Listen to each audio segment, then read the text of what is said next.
तुझ्यासारखं रिकामं टेकडं नाही आम्ही. अरे बापरे.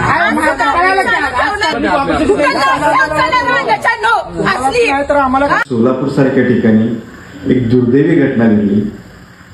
घटना अशी आहे की तिथे नॉर्थकोट मैदानावर जिल्हा कौशल्य विकास रोजगारांचं जे ऑफिस आहे त्या ऑफिसमध्ये शिवजयंती साजरी केली गेली नव्हती. तुम्ही व्हिडिओ बघा अगोदर, मग मी तुम्हाला याच्याबद्दल माहिती देतो. तुझ्यासारखं रिकामं टेकडं नाही आम्ही. अरे बापरे. जाऊ दे ना आता. अरे पण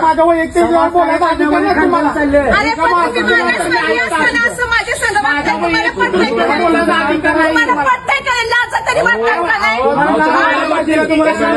कधीतरी बोला की यांचा स्टाफ कमी आहे काय आहे, तुम्हाला तेवढा पैसे पडले का कधी?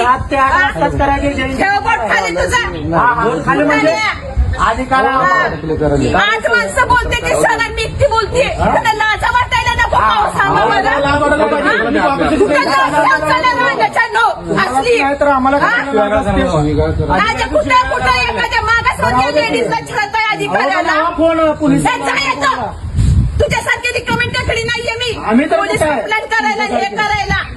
तुम्हाला उद्योगात सिद्धा नसतील काय म्हणून इकडे तिकडे फिरत असायला दिवसभर. तू जा रे, तुझ्या घरात करून दाखव आधी. अरे मग त्या शिवाजी महाराजांच्याकडे स्वराज्याची कन्सेप्ट आहे ना, त्यांची कन्सेप्ट घरापर्यंत राबव. गोरगरिबापर्यंत तुला शासकीय घरात सापडतात का? पैसे घ्यायला मापायला कोण घेते पैसे? कशाला करायला आम्हाला काय कळत नाही का? दबाव टाकता एखाद्या लेडीजवर.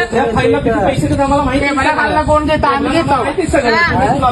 कुणी ना तुम्हाला सांगितलं? दुसरं बाजूला हो पाठीमागा. कुणी सांगितलं आज ऑफिस मध्ये यायला? कोण?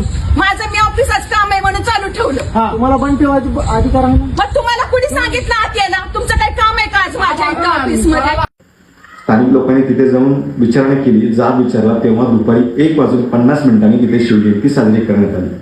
ही आपल्या महाराष्ट्राचं दुर्दैव आहे. माझी देवेंद्र फडणवीस मुख्यमंत्री साहेबांना विनंती आहे की या महिलेवरती लवकरात लवकर योग्य ती कारवाई करावी अशी माझी तुम्हाला विनंती आहे. कारण छत्रपती हे म्हणजे आमचं दैवत आहे. पण आज सरकारी आस्थापनेमध्ये शिवजयंती साजरी करणं ही अनिर्वाह्य आहे.